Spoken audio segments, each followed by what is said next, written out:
Like I said at the beginning of the Mass, today we hear the story of the Israelites, how they grumbled because they were in need. They had some problems going on in their life. Precisely, they were in the desert and they did not see or find any water to drink. And you know what it means for you or for anyone not to have water to drink. We know the value of water in our life.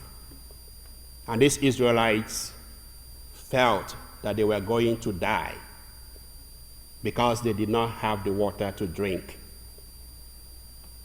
And because of that, they grumbled against God and Moses. They were like telling Moses, "Have you brought us out here in the desert for us to die?" As a matter of fact, they were in strong panic. They were paranoid. They felt that their life was threatened. And that's why they had to scream. They had to talk to Moses precisely, asking him, "Do you want us to die here in the desert without water to drink?" It was an experience of people who were deeply in need of help. Help from human beings and, of course, help from God. As they were worried or trying to figure out what they were going to do in order to save their life, one thing was very clear. They called on Moses because they believed in Moses, their leader. And Moses, of course, believed in God, had faith in God, believed that God will intervene in their case. And that was why Moses immediately asked God, "What am I going to do? Because if I don't do anything, these people will stone me to death." Moses was very anxious, but at the same time, he had some concern and empathy or compassion for the people of Israel. And that was why he lifted them up in prayer and asking God to come to their assistance. And of course, God came to their assistance. God came to their aid. God immediately told Moses, "Now take up your staff. Go and strike the rock, and water will flow from that very rock, and people will drink." And that was exactly what Moses did. And water started flowing from that very rock, and people finally, their thirst was satisfied. That story tells us a lot, that whenever we are in trouble, whenever we feel that our life is threatened, that we have to do just like the people of Israel and the Moses. We have to lift up our prayers to God. We have to call on God. We don't have to give up. We have to lift up our faith. What is happening in our world today, especially the pandemic that we are all experiencing all over the world, the coronavirus, we feel like the Israelites at the same time. The whole world is feeling like the Israelites. We feel the panic already. We are all paranoid. We feel that our life is threatened. And what are we going to do? But if you follow the footsteps of these Israelites, I think we have something to do. And that thing that we have to do is precisely to lift up all things that we have, the problems we have, up to God.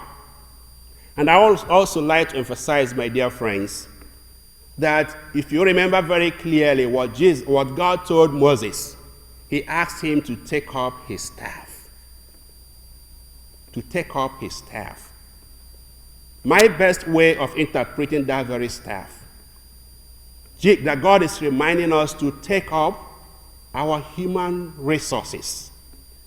All those human resources that we have, we can use them and implement that, and that will help us to deal with our own situation. And what do we have as our human resources? We have heard a lot from people, especially medical professionals, the science, what we can do. Those are somehow human resources that we can implement in our life in order to remain safe, in order to remain clean, in order to get a better health. These are human resources that we need to implement. And I would recommend that we follow it strictly. Because if we follow it strictly, I'm sure we will be able to deal with this very pandemic. That's one, human resources. Again, we also have to take up our spiritual resources. Very spiritual. I think this is more important.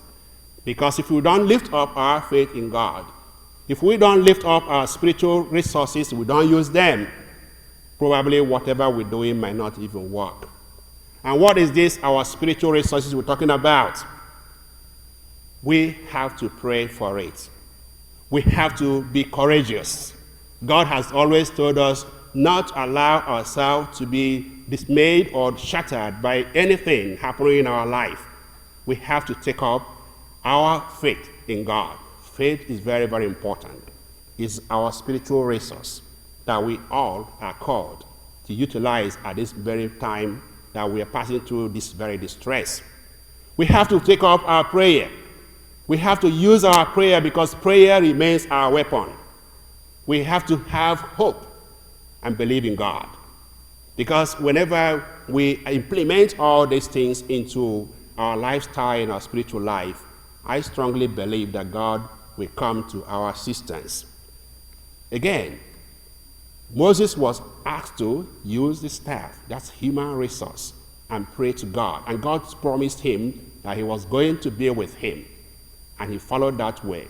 We are recommended today, my dear friends, to not ignore all those human resources, recommendations given to us by medical science. Use them very well.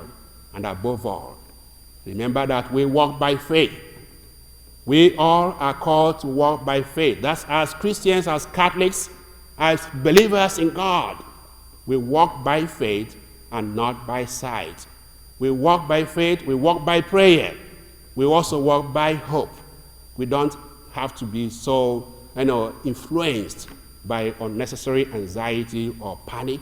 If we have faith, if we believe in God, and continue to put into practice all those recommendations and have this very faith, I think that God will definitely come to our assistance and the devil will run away from us. I think what is happening in our world today is not coming from God. It's still devilish. And the only thing that can help us to fight devil is when we are very courageous to implement all these things that we are called on to implement, and also, above all, to put into practice our believing God, our spirituality, putting into practice all our spiritual resources. I have no doubt that God can help us to deal with it. And I would like to invite the choir to please sing this very song that I love so much, which has to do a lot with We Walk by Faith. I'm glad that Chris is here, that Chris can lead us in that very song.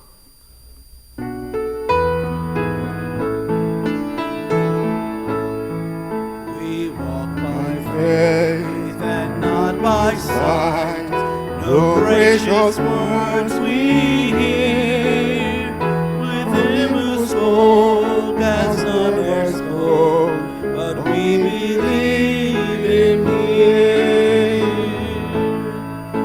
We may not touch his hands and side, nor follow where he trod, but in his promise we rejoice and cry, my Lord, have none.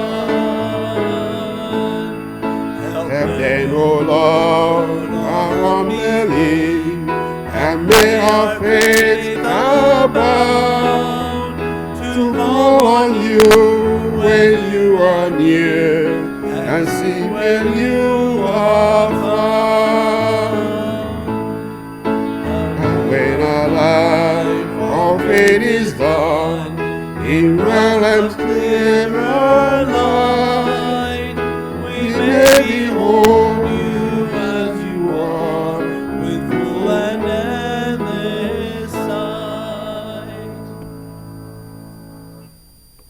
Amen.